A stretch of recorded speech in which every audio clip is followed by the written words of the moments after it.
Throwdown Nation, we are not live. I'm here with my friend and broadcast partner for today, Mr. Trey Matthews, pro wrestler extraordinaire and promoter for Utah-based Dive Pro Wrestling. This is a big weekend for the business. There is a ton of wrestling afoot in various parts of the country. And the plan for today is to take a run down the card for tomorrow afternoon's AEW All In and give our thoughts and predictions. So, you ready to get started with this, Trey? Yeah, absolutely. This is definitely the show I'm looking the most forward to over the 5 shows that are going on this weekend. Starting up with tonight's Ring of Honor. But yeah, this is the show that I am fully tuned into. I'm going to pay my $50 and have a little watch party with some of my friends, and I'm excited to watch this. Absolutely. Yeah, this is, you know, this style, the AEW style of wrestling is just so much fun to watch. You know, Mm-hmm. the physicality of it as well as the storytelling. You know, it's a great product. And they And have done a fantastic job building to this show. They have. You know, for a while, it felt like AEW was kind of spinning their wheels, but now it feels like they've sort of found their gear again, and really are really putting out quality product again. Yeah, I mean, like the weekly TV's been really good, especially Dynamite. Yeah, Um, I'm really excited. They've had some great shows. Like that Grand Slam Mexico they did was so much fun. And it was so cool to see them stay true to like what the CMLL Arena Mexico experience is, rather than try to go absolutely. in there and make it their branding. So I'm super Right. stoked to talk about this show. Super excited to watch it. Let's dive into it. This first match is gonna be so good. I know, and you know, like with the first one, as far as I know, they haven't announced match orders, so I just sort of put this in what to me made logical sense in terms of the order of things, but it may not be exact. So, Young Bucks versus Swerve and Will Ospreay, with the stipulation that if the Bucks lose, they are no longer EVPs. So, you know, one question I've got, you know, since they're putting up the EVP thing, if the Bucks lose, do Swerve and Osprey become EVPs? Yeah, so they actually clarified it on TV. So if the Bucks lose, Swerve and Osprey don't become EVPs. Okay, They said they're going to give it over to the people, which is a great babyface move. And then gotcha. on the other side, the stipulation that you got is if Swerve and Osprey lose, they can't challenge for the AEW championship for 1 year. Ooh, So it makes it interesting. I think it makes it very intriguing and way less predictable as far as what's going to happen. And I like it because it gives it equal stakes. Absolutely, yeah. So what's your take on this? I mean, to me, this just sounds like start to finish, just fun. I mean, Yeah, I think if you like, you can say what you want about like star ratings or anything like that. It's star ratings are really one person's opinion. But as far as this goes, like this has a 4.5 star floor to me. Like I feel like this is going to be just a phenomenal match, absolutely killer. All four of these guys are amazing. You have the Young Bucks, who are one of the best tag teams ever, in my opinion. And I know a lot of yep, people aren't too fond of the Young Bucks, but in my opinion, one of the best tag teams. And you got two of the better in ring competitors in the world right now with yep, Swerve and Osprey. And so you combine that together, and we've seen in recent weeks where Osprey and the Young Bucks chemistry is just crazy good. So I think it's going to be a really good match, uh, like phenomenal. I think this is definitely going to be a contender for match of the year in my opinion, and I think this show has 4 or 5 of those, which is just insane. oh yeah, Um, as far as like outcome, I think the Young Bucks win this. I do too. I think it's more intriguing to have Swerve and Osprey not be able to challenge for the AEW championship for a year, which will take us all the way to next year's All In, which is scheduled right now to be back in London, which will be Yeah, Osprey's hometown. So yeah, I think they lose this. Swerve and Osprey will feud for a little bit. I think Swerve's going to turn back heel, start leaning on his heel tendencies again. Yeah. and let them do that. Or it can go into another direction where realistically, if the Bucks win and Swerve and Osprey, they're getting ready to unify that Continental and that oh geez, what's the other title name? Oh, International. yeah, and the International. They have so many belts. There's so many I belts in know. wrestling. I The know. Continental and the International and the Undisputed. And from like all the reports, they're really wanting to push that as a top belt. So if you want to push that as a top belt, who better than Swerve and Osprey to go in that and compete for that belt? And Exactly. everything they're gonna do over the next year is gonna mean something because they can't challenge for that AEW championship. So Right. I got the Bucks for this one. Yeah, I agree. I'm gonna say that the Bucks win, but I don't have a 100% degree of certainty on it either, which makes it fun. you Oh, know. Uh, that's one of the better parts about this whole show is there's really not very many matches where it's like, yeah, that's predictable. I know what's gonna happen there. right. Right. Yeah, and as far as the Bucks go, their their style is definitely not for everybody, but like you were saying, you can't argue with the impact they have had just on the business in general, kind of, to some extent, one way or the other, revolutionizing tag team wrestling again. Oh yeah, absolutely. um, When like realistically, without the Young Bucks and Cody and Kenny, and Hangman to a lesser extent, but really Young Bucks, Cody, Kenny, and Jericho hopping on board, there wouldn't be an AEW, and there wouldn't be Tony Khan wouldn't have had the star power necessary to help start this company and facilitate it. right. And even beyond just the revolution that occurred within AEW, I feel like it really had a ripple effect to really bring about this renaissance of the indies that we're seeing right now too. Yeah, exactly, and just the renaissance of WWE's product getting better as well. Yeah, Like yeah, AEW being around has helped a lot of things. competition breeds excellence. So that's Agreed. this is another one that I'm actually really excited for. I'm a huge Adam Cole mark. Mm. I have loved Adam Cole for since his Ring of Honor days and his days with Bullet Club and all of that.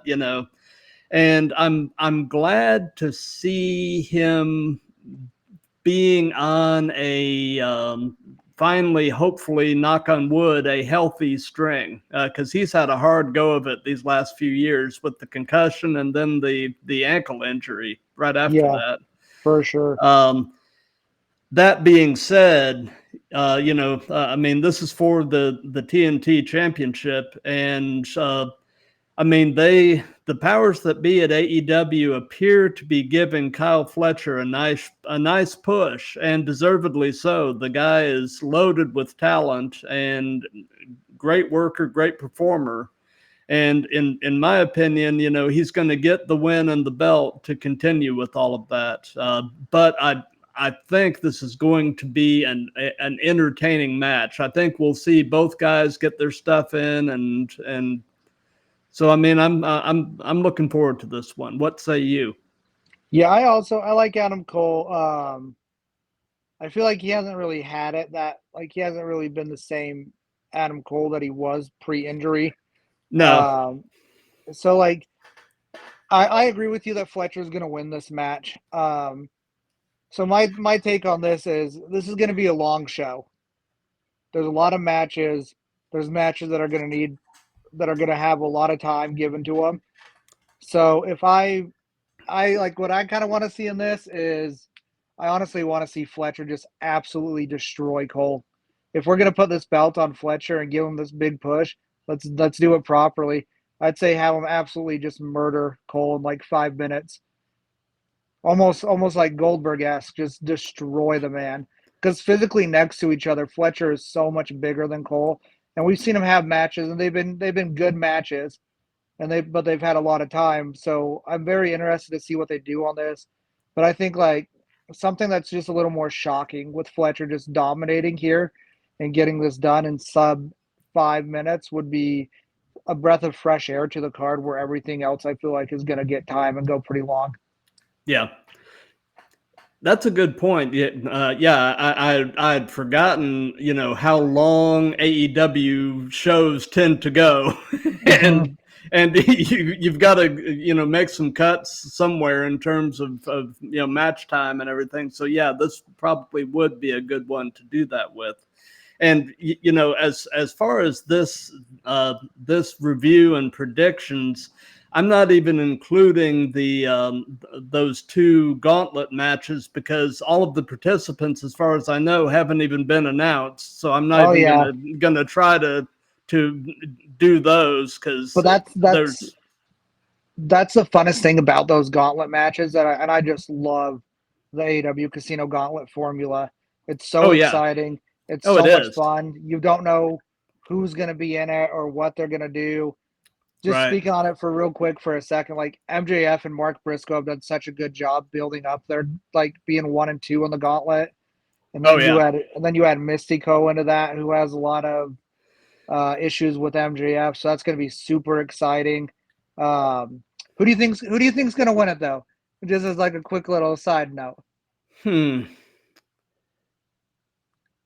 I think me personally, I I'm think gonna say MJF. MJF. Yeah. I think a returning Darby Allin. Oh, that's interesting. Yeah. That's my pick for it. I think it'll throw a lot of questions into who's going to win the main event between Mox and Hangman. So I think a returning Darby Allin would be a really cool one. That would make sense too, because the timing would be about right. Because he should have recovered and pretty much got himself trained back up after Everest. Oh So yeah, I think we'll see. Darby will be on this show. It's going to be a matter of where. right, right. So this next one we've got this triple threat tag team match: Hurt Syndicate versus the Patriarchy versus Jet Speed. Um, my opinion, I think Hurt Syndicate will retain, with Jet Speed being a possible dark horse. Maybe they pull it off. I see this match being used to also advance the slow coming apart at the seams that's happening in the Patriarchy between Nick Wayne and Christian. So I mean, I think there will be further tension between those two. I mean, most likely, I'm going to say Hurt Syndicate retains, but Jet Speed is a possibility. What do you think? Yeah, I could see that. I could definitely see that. This match has been kind of weird. Like the build to it hasn't been that great in my opinion.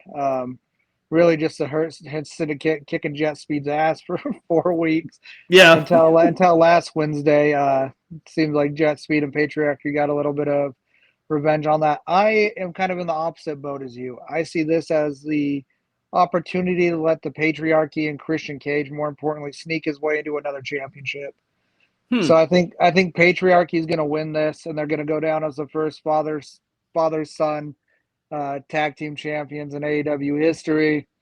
I think it'll probably be something like Bobby hits the spear on one of Jet Speed, and he gets thrown out, and Christian sneaks his way into a pin or something like that. But I think we see the Patriarchy leave here with the belts. Then you can still do the falling apart of the seams later on during the weeks because Yeah, in a fair fight against the Hurt Syndicate, they're not going to be able to retain no, those belts. But not at all. I think with Lashley's going into this with a presumed leg injury from Wednesday, I think Patriarchy is going to sneak their way into some victories here and some title belts.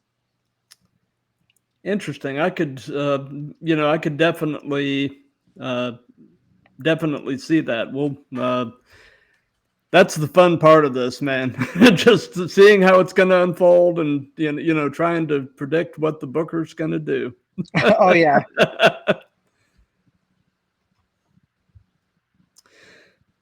Tony Storm versus Mercedes Moné for the women's championship. This All right. one, man. Yeah, this is the Bill's been really solid at this. I mean, this is Hmm. as far as the women's division goes, this is the biggest match they could possibly put on. So Yeah. like kudos to them doing this, the biggest match at the biggest show. Like I'm a big fan of that. Um, who do you think is gonna win that casino gauntlet, the women's one though, before we start getting into this? Remind. Statlander and Megan Bain are 1 and 2, and then pretty much the rest of the spots have been completely open. Personally, I think they're either going to go with Tekla, who's new, and I think they really want her to make an impact, or if Athena loses her belt tonight to Thunder Rosa, I could really see Athena winning that gauntlet and staking her claim to being the forever champion in AEW. Yeah, I could. My two possibilities for winning the gauntlet are either Statlander or Athena if she loses. Yeah, I think we'll see a few debuts here too. Hmm. Like I think Alex Windsor will debut here. They pretty much have already guaranteed it, and I think Dakota Kai. I think Dakota Kai will be in the gauntlet and debut. Oh, interesting. Yeah, yeah, because I guess yeah, she's probably yeah, she's definitely out of her non-compete now. So Yeah, for sure. And she hasn't really done anything yet on the indie. So I'd love to see Dakota, and I'd love to see Nixon Newell or Tegan Knox. I'd love to see both of them in there making their way over to AEW. I think they'd both be great additions to the women's roster. But absolutely.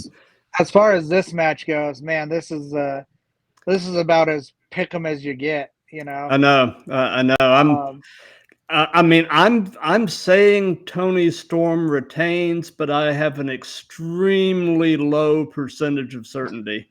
yeah, I mean, dude, I agree with um, you. I agree with you 100% on that. Like, I think I'm not. I'm never really been a fan of putting both belts on one person. Like yeah, the mid card belt, I feel like needs to stay in the mid card to give those ladies that aren't quite at the main event level, as far as the women's division yet, something to compete for and something to strive for, especially in AEW where they don't tend to do like little subplotty stories with the women that don't involve the titles.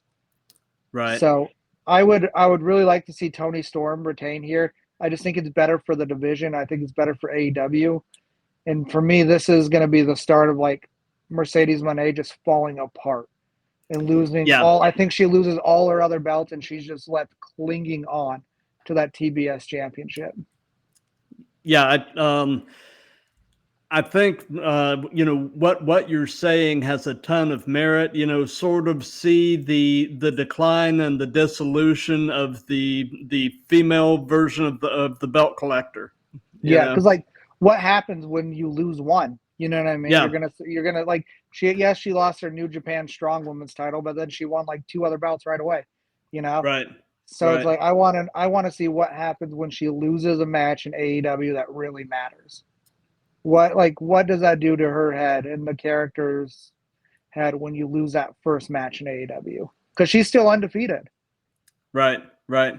And and using kind of the metaphor of of like MMA, there have been plenty of fighters that have had this mystique to them, but once they lose a fight, then it's like the mystique evaporates, and it's like once somebody beats them, everybody can beat them. Yep. Like with Ronda Rousey, when Holly Holm head kicked her into oblivion, she suddenly became mortal, and people realized she can be beaten. you Ex- know, uh, so, exactly. so I mean, I could see them, doing something similar in this environment with Mercedes. Have her lose to Tony, and then maybe go on a losing streak. Maybe lose some matches that she shouldn't be losing, and just see how that plays with her psyche. So Yeah, I agree completely. Honestly, though, there's not a bad option here as far as who there wins, who isn't. loses. Like Both of them are more than capable of carrying the top main event scene. I would prefer Tony to win for the pure fact that I don't like both belts being combined up like that. Yeah, yeah, I agree. I mean, I think it's, unless you're doing a unification, which in this case you wouldn't be, there's no point in having one person with both. Yeah, I mean, unless they do that and then they introduce like tag titles or something else for the women to do. Yeah. But, having a mid card women's belt, I think is a good thing, Oh, so it's just I agree completely. I think it's very good for the division and the company as a whole. agreed. Okada versus Omega. Um, Continental and international title unification. This one, I'm hoping for the same magic as with previous iterations. I don't know if, with both age and injury slash illness, if we're going to get quite the same level of magic, but I have a feeling these two guys really want to put on a show. So I I um, think I think you're going to get the same level of magic, just in a completely different way, and in a way that a lot of people aren't expecting. This is my most anticipated match of the weekend. For me personally, just being a huge Kenny Omega fan yeah, and being a big New Japan fan, so loving Okada. This is my most anticipated match of the weekend. I thought the angle they did with the big injury angle with Okada just exploding Kenny's guts was amazing. yeah, And then they've done really good to build upon that without letting them get too physical, which I really like. Sometimes when they let people get too physical before the match, it's like, okay, well, what's left for the match, you know? Um, right. but I was very intrigued by the promo package they aired this Wednesday. There was a lot of mention about like blood and violence, and Okada had this great set of lines where he's like, "Yeah, I'm gonna beat you, but maybe I'll hurt you, or maybe I'll kill you." I think this match is going to be a lot more violent than people are expecting, and I think it's going to be a lot more bloody than people are expecting. I Yeah, feel like in these big matches, series of matches, every match needs to have something that stands out that you can point to, be like, oh, this is a time limit draw match. This is the match Kenny won. This is the match Kenny couldn't get off the One Wing Angel. I think this is the match with the blood. And I think a lot of people aren't going to be ready and anticipating that. yeah. Like you, I'm anticipating definitely a violent confrontation, and using a different kind of storytelling, like you're alluding to there. I think they can potentially work around any type of physical limitations. Mm-hmm. Um, I think I've mentioned this to you before, but I feel a certain kinship with Kenny because I've had diverticulitis myself. I had the same surgery Kenny did about 8 years ago now, and thankfully with some minor dietary changes and such, I've been fine ever since. But I mean, to have that done, to have 3 feet of your colon removed, and then to return to the ring and return to competing at the level that Kenny Omega is competing at is just inspiring in and of itself. So um, and as far as the outcome on this, I mean, I guess I'm gonna say Omega, but honestly, I really don't care as long as it's good. I mean, Yeah, and like, man, this one could really, this is pick 'em as it gets as well. It could go either way. Um, I do think if Okada is going to win, it's time to let somebody kick out of the One Wing Angel. And yeah, I think it's Okada's time to do that if Okada is going to go over in this match. Honestly, even if he's not, I think it's time to let you want All In to be your big show, your WrestleMania. You need to have those moments, and that's something that I think will sell tickets for years to come. It's just the fact of seeing somebody kick out of the One Wing Angel for the first time. And Yep. Okada's so good at that 2.999 kick out Yep. that I really think this could be the time to do it. And Kenny could find another way to win if he's going to win, or if not, he's not. But I think it's going to be good. I think you'll see blood. And at the end, though, I think, oh man, I think there's going to be a lot of happy moments on the show. Yeah. I think there's going to be a lot of feel good moments on the show. So I'm going to go Okada. Makes sense. Makes sense. And I just think like Kenny's not going to wrestle as much either. So Right. I think putting this on Okada and letting him be the defending champion would be good. I also think you're going to see a genuine Rainmaker pose and not the middle finger. Like Okada's gonna try in this match, and it's gonna come out. And both of these guys should have spectacular entrances too. Oh, for sure. For sure. Like you said, this is AEW's version of WrestleMania, so there will be the pageantry and everything else associated with it. So yeah, the entrances are going to be fun on this show. Yeah, and Kenny always has a good. And Kenny always brings out something cool. So Yeah, I'm excited. I'm very excited for that match. Yeah, I can't wait. I am as well. So now we've got what likely will be the main event. Moxley and Hangman Texas Death Match for the World Championship. What are your? Oh man, I got Hangman. I think it's time. Moxley's had a really long run with that belt, and it's been really tedious at points. But over the last couple of months, I feel like it's been really good. Like they're really starting to click with the Death Rider stuff. Everything's starting to feel good. But I feel like it's Hangman's time. I think I agree. having the Cowboy win in Texas, I feel like it's the move to do. And you want to talk about matches that are going to be a bloodbath. This is going to be an absolute bloodbath. You have Moxley and Darby are like the top two craziest guys in AEW. Yeah. So like Hangman does not get enough credit for how crazy he will go in these matches. Oh, for sure. I mean, and like their first Texas death they had was so good and such a bloodbath.